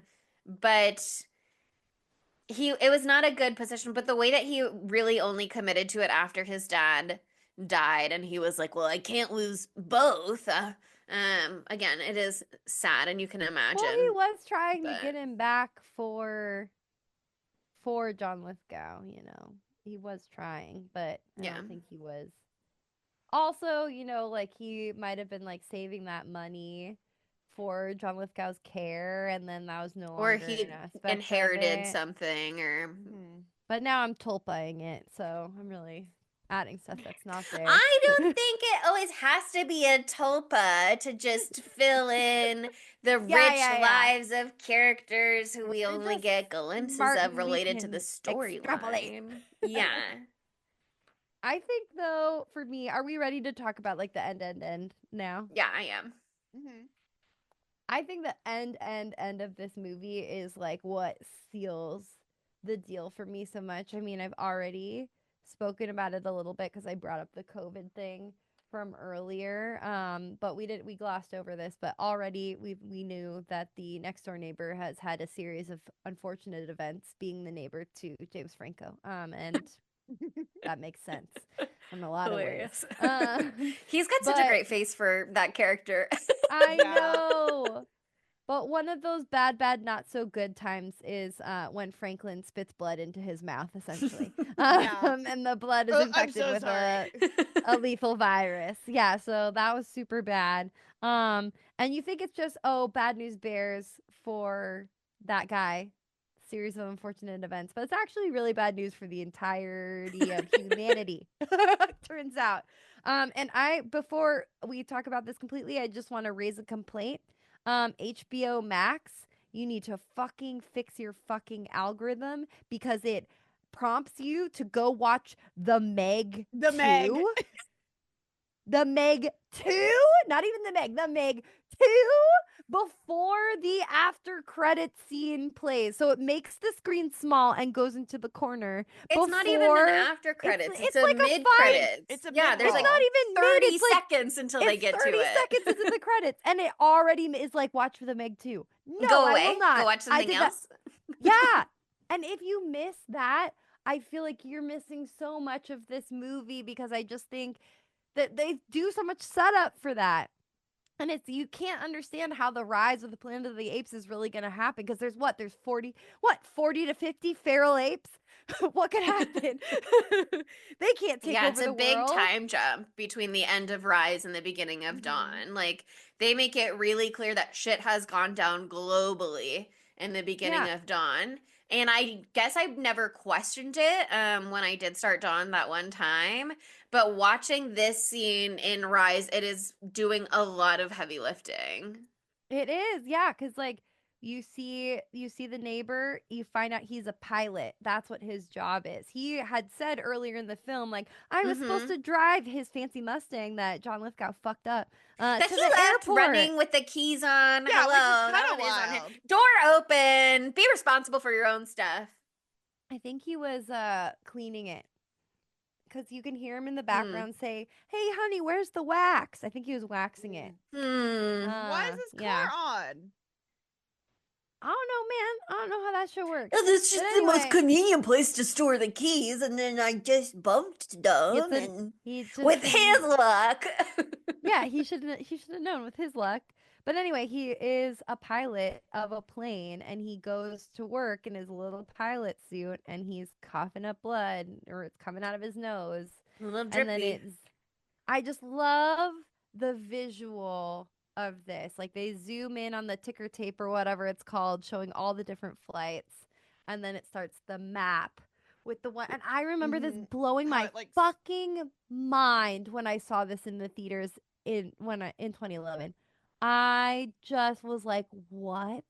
Because I wasn't familiar with the concept of like viral contagion and how it spreads, and the typhoid Mary, the patient zero, and how it can spread so quickly, especially on a plane. So I was like, holy shit, it's just it's astronomical how this is blowing up. And yeah, I don't know. It was just, that was my first Contagion movie. And it's so important to have that fear instilled in your heart. It's so important. Brilliant ending for me. Brilliant. Ugh, I love it. Such a good little tag. It's like a juicy burger. I want to bite into it, which I shouldn't say about a disease being spread. So sorry about that. But anyway, are we ready to get into our segments, or do we have more thoughts? Yeah, okay, let's do it. How could this movie be gayer? Chelsea, you have the floor. After Caesar goes around and gives everybody cookie and he wins Rocket to his cause, there's a moment where they're coming into the sanctuary and he like chucks Rocket on the chin. And I thought that was gay and erotic between Caesar and Rocket. I love it. Okay, sorry, this is not gay, but just something I wanted to say. Cornelia, that was another fun reference. Maybe you mentioned that when you said the whole list of references. Cornelia the ape, who got taken to Genesis. Yeah, and they were like, oh it's actually a girl. That's a reference to Cornelius. But then there was this moment where they made it seem like Caesar was going to Genesis to get her in particular, or maybe I was just reading into it too much, and I was like, if they were trying to establish an ape romance, they must have cut that scene because that doesn't make sense. But I think he just already knew about. I think it was just supposed to remind him of Genesis and that there are apes over there that he can release. So And anyway. more medicine perhaps as well. And Caesar's a gay ape, as you just said, so it wouldn't make sense for him to be in love with Cornelia. He could be a bisexual ape. Okay, good. I understand that. JK, it's fine now. I think John Lithgow's character was gay. I think it was a late in life decision, and like they're like it was like after his wife died or something, and he was like finding himself, and it was just like, I loved your mother, but I love men. Yeah, no, that feels really right 100%. To me. Literally, yes. It's on the page. It's there on screen. It's imbued into every you're moment. a piano teacher. You have a gentle soul. I'm just reading what's there. Unfortunately, I think he might have had a crush on the horrible neighbor, which is why he was just so drawn to him all the time, and he didn't know why. Well, was the neighbor really horrible, or is he kind of reacting somewhat reasonably to finding a chimp in his backyard approaching his children? Yeah. It's fair.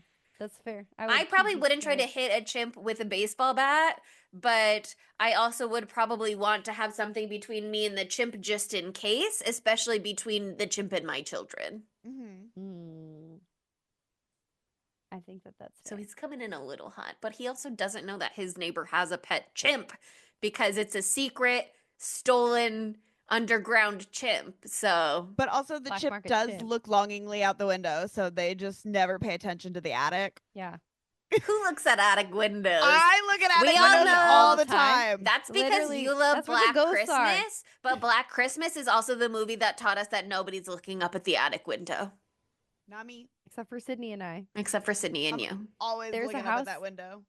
There's a house near me, and in the attic, there is a dollhouse that is a miniature of the house within it. That it is. I love that. If that ain't haunted, I don't know what is. It's terrifying. I've never seen anyone come in or come out of that house. Also, there's a house on. They live in the miniature. There's a house on my block that's like on the way to the park, so I cross it all the time, and it has like a attic window. And they've put a picture, like a painting of some like ghostly lady on there. So every time you walk by, it's like a creepy lady. And the first time I noticed it, scared the shit out of me. And now I'm like, I want a fucking attic window now. Yeah. We learned a lot. Is anyone else gay though? I think Franklin. Buck the gorilla. Buck is gay. Yeah, I know you're right. Would be a bear, muscle gay. Sure.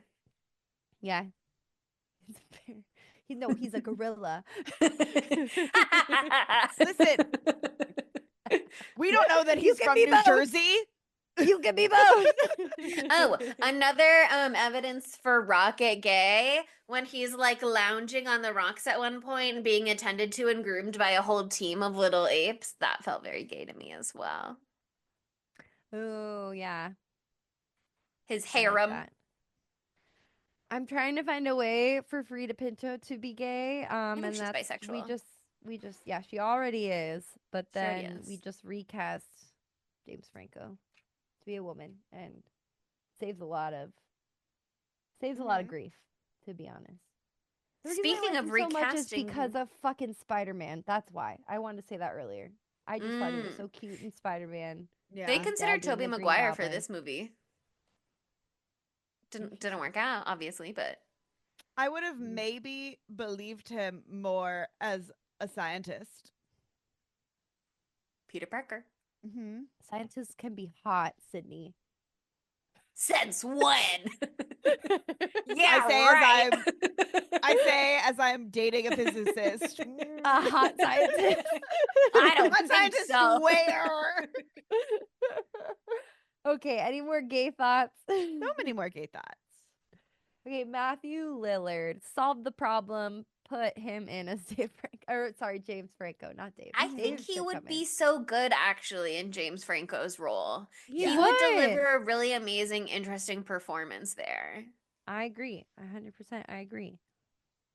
But I That's the also only think he place I would want to put him. be he'd be good as John Lithgow's character too, though. I think he would do a good job there. Yeah. Like that's true, older. But John Lithgow it was good in this. I really liked him in this. He's got an interesting repertoire, that Mhm. man. He's in the leap year with Amy Adams. The orangutan. Maurice. Yeah. He'd be a wonderful Maurice. No one can touch Andy Serkis, though. He is so good in this. No. When he screamed no. It was so good. And when he says Caesar is home. Yeah. I almost And James cried. Franco goes, okay, all right. You're right. You get to be in I was charge of your own emotional. life. I was emotional. Okay, I want Matthew to be the star. Look at us. He would be an amazing We've star been making in him a this star one. a lot. Yeah. We've been making him a star a lot, okay, recently. So changing our tune. Excuse me, I'm having trouble speaking today. That brings us to dumb bitch. Oof. There's a lot of them, honestly. Jacobs is a dumb bitch.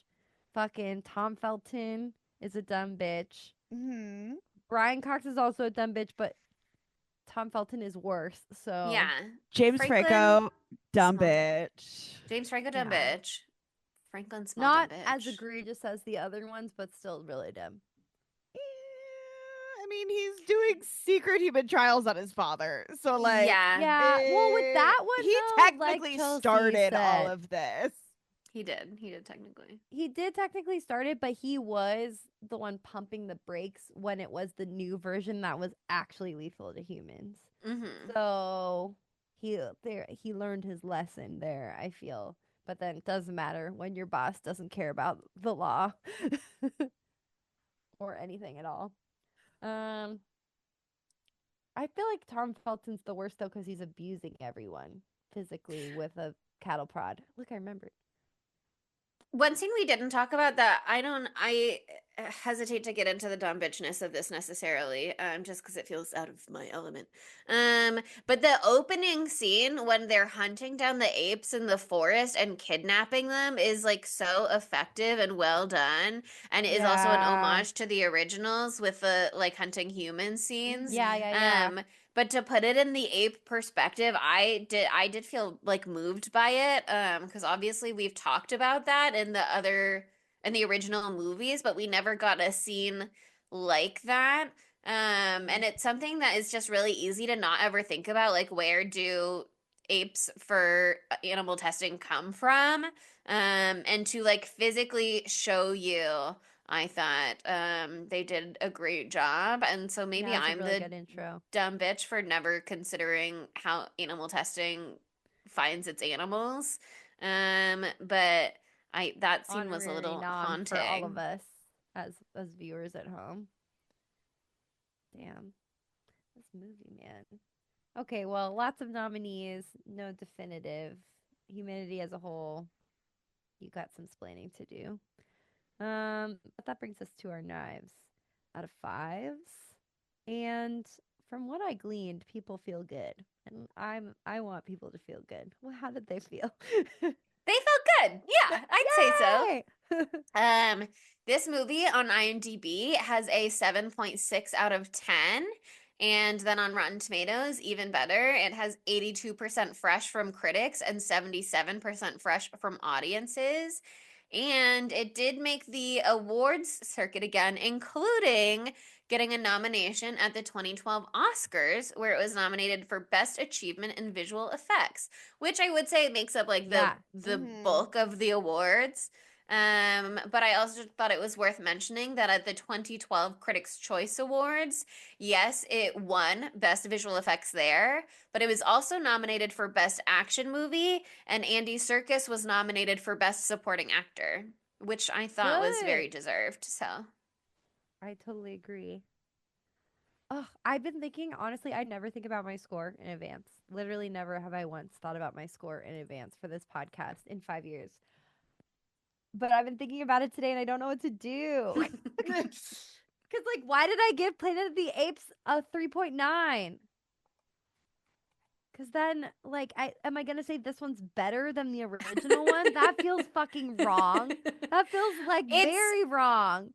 I think it's while it is a reboot, and in many ways a squash together of Planet of the Apes 1968 and Conquest of the Planet of the Apes into one movie, it is so its own emotional tone and thing that I think you don't have to worry about how those scores reflect on. I think they're kind of their own beasts. Okay.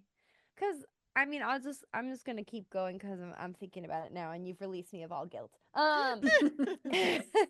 The thing is, for me, and I feel like I've talked about this on the pod before, I love like a smaller scope film. Like sometimes when movies zoom out to the entire planet of the apes, or like the entire world is this or that or the other thing, like it gets too big for me and it's overwhelming, and I'm just like, okay, there can also be a lot of plot holes when you zoom out that far because you have to account for so many things.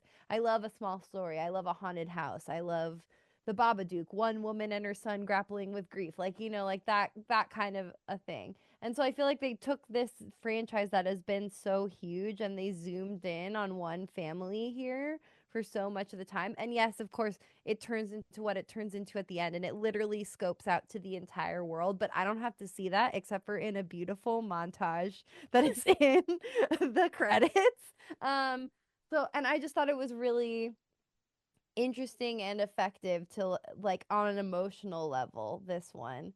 um and it feels wrong to give this one a higher score than Planet of the Apes, because I feel like this movie, Planet of the Apes 68, because I feel like this movie is doing so much less as far as being like brave and groundbreaking and making a political statement. Like, yes, there are statements being made, of course, a lot of those same themes about people who are being subjugated, people or apes in this case, who are being subjugated and not treated correctly, like Equally. you know, Mhm. or yeah, equally With respect. rising with respect at all, exactly, yeah, rising up and like getting what's theirs, and like fighting for their equality. Yes, there's still that, but it doesn't feel as like pointed as Planet of the Apes 1968.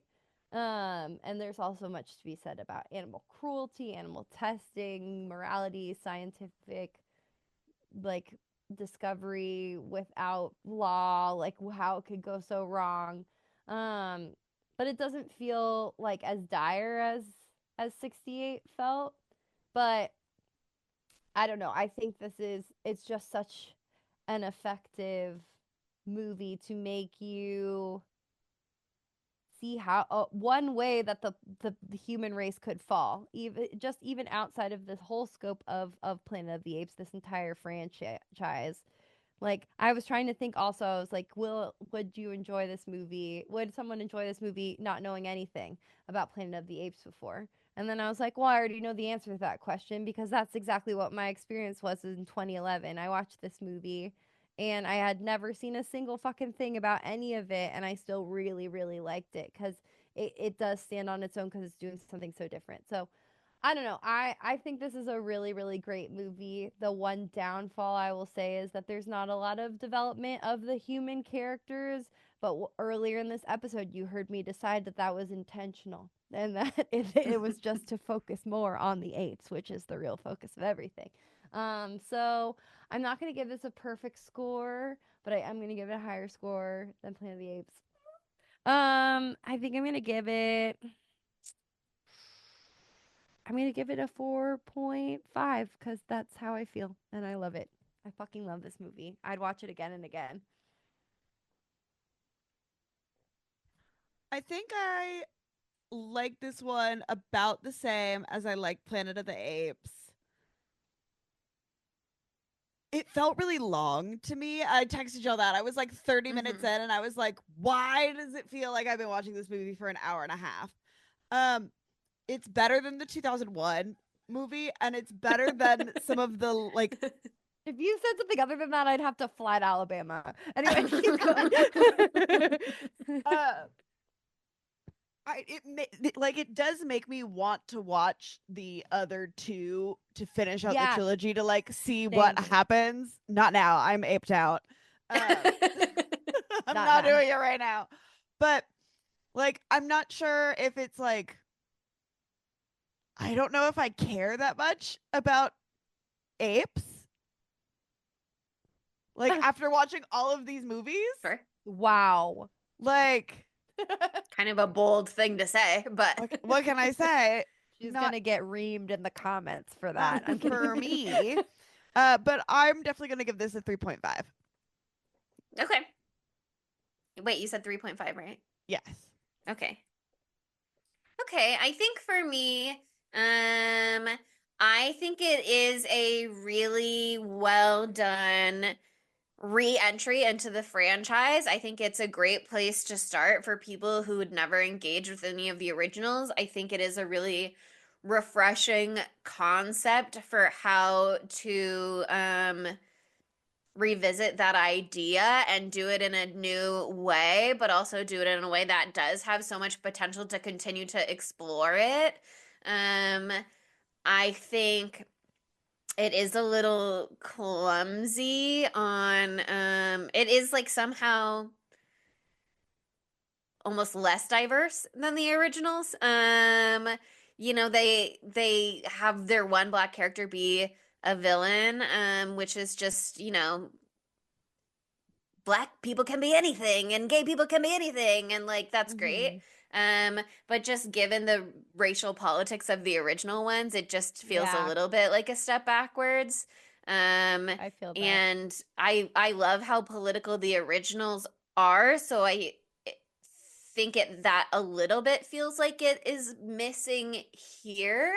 But I think what this movie is doing is a much stronger emotionally resonant journey in many ways. And that is so often what I'm looking for in my movies. And so I think they do a great job with that.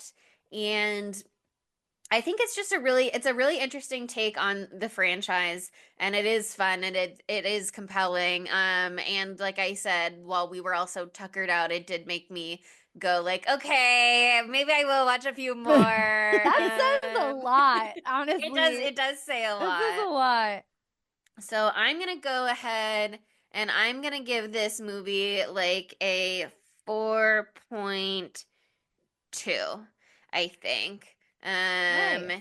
And that just about rounds out the end of Planet of the April, which is why I can tell you now that you have officially earned your own sticker that says, I survived Planet of the April.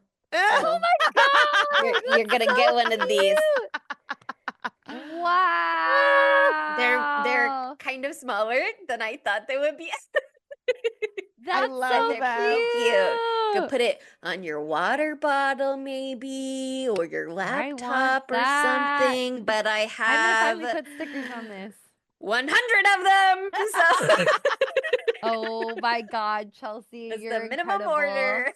I am obsessed with you. I can't believe you've done this. I just think look, the design turned out so much cuter than I thought they would be. I was gonna They like look make us so t-shirts, cute. but then this is where I went instead.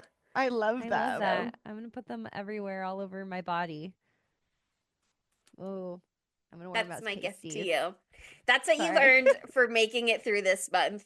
I know it was tough I- sometimes. I appreciate your No. efforts. I gotta say, I loved it the entire time. I really did. Even the 2001 one, there's so much for me to look at and not think about ever again. So I think that I probably wouldn't have watched these anytime soon, or maybe ever. So I'm really glad that we did this. But as a trade for being smart for a whole month, because we had to be smart like pretty much the whole month. Now we're gonna do some fucking dumb shit, some fucking crazy shit. If you are one of our patrons, or if you're not one of our patrons, because we actually announced this on a free trailer reaction for a movie coming out in May. You already know. But here at Spooky Tuesday, we've been doing the podcast for 5 years. And now we decided that we can do a theme month whenever the fuck we want, bitch. We used to be like, one a year is almost too much. No, Yeah. not anymore. We've moved Year on. five? We're different now. We're going Every buck fucking wild. month is a fucking theme month. Okay, and you're just gonna have to deal with it.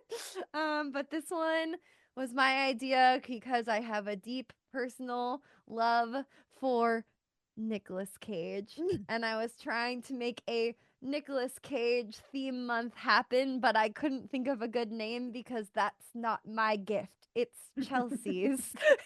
And so Chelsea came up with Nick Mage or Nicholas Mage, depending on how formal you are. But may I remind you that he does not have an H in Nicholas, so do not spell it wrong.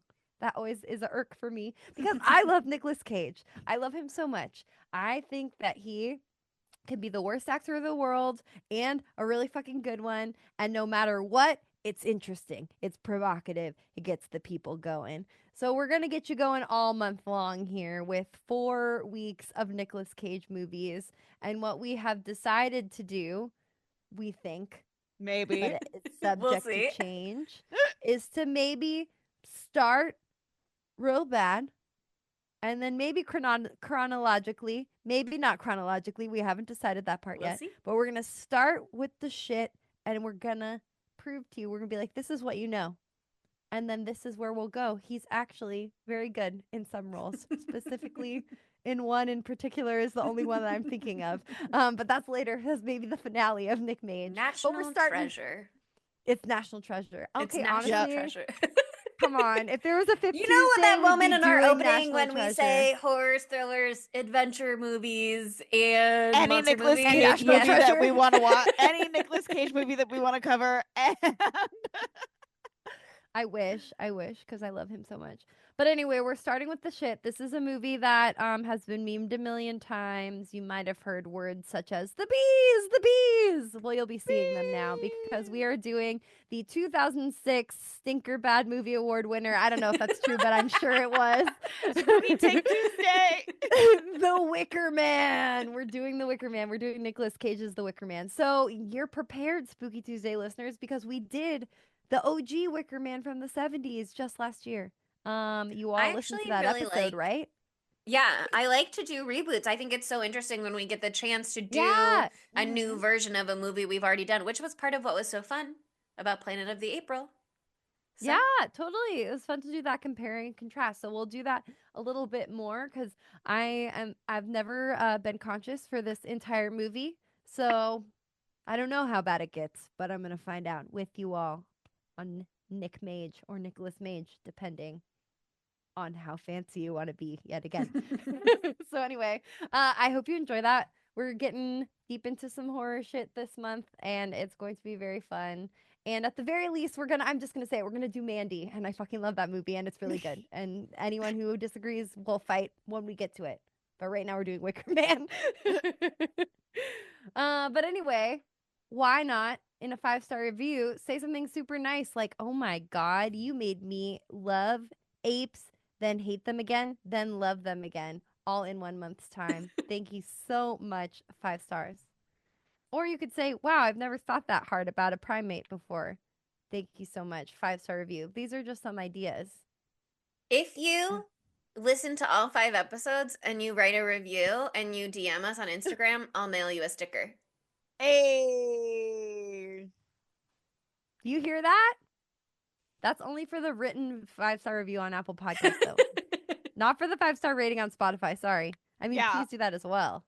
But if you want a sticker, do we really think we're going to get 100 people DMing us for a sticker? I don't know. Stickers are incredible. Look, they're very cute. They're very cute. You've been incentivized. Anyway, why not follow us on social media? We're at spooky_Tuesday on pretty much everything except for Facebook and Tumblr, where we're at Spooky Tuesday Pod. Head over to spookytuesdaypod.com for your one-stop shop on everything about us. It's stunning. It's beautiful. Our artwork is over there that Chelsea works so hard on. It's stunning. And also our link for Patreon is there. And that's where the real magic is happening. That's not true. The real magic is happening right here. But there's a lot of dumb shit that's happening over there, and it's entertaining. So you should join us. Join our cult. It's very fun. And also, YouTube. There we go. I was like, there's one more thing. Today, we're here. Adorable. Yeah. We're adorable. I showered today. I definitely showered. I showered, and you can tell. But you would only be able to tell if you tell were my on hair's our shiny. YouTube channel. So you should subscribe. We're trying to monetize, so please help us out if you can. And at the end of the day, I have to say, I'll never be aped out if it's with you, babe. And thank you for listening. And see you next Tuesday. Bye, Spookies. Spooky Tuesday was created by Monica Height, Sydney Thompson, and Chelsea Duff, and edited by Sydney Thompson. Our gorgeously spooky tunes are all thanks to Tamara Simons, who you can follow on Instagram at Great18. That's GR818_. And our podcast art is by Ryan Brom, who you can follow on Instagram at Ryan Brom Art. That's RyanBrommArt. Learn more about Spooky Tuesday at spookytuesdaypod.com and subscribe to our Patreon at patreon.com/spooky_Tuesday.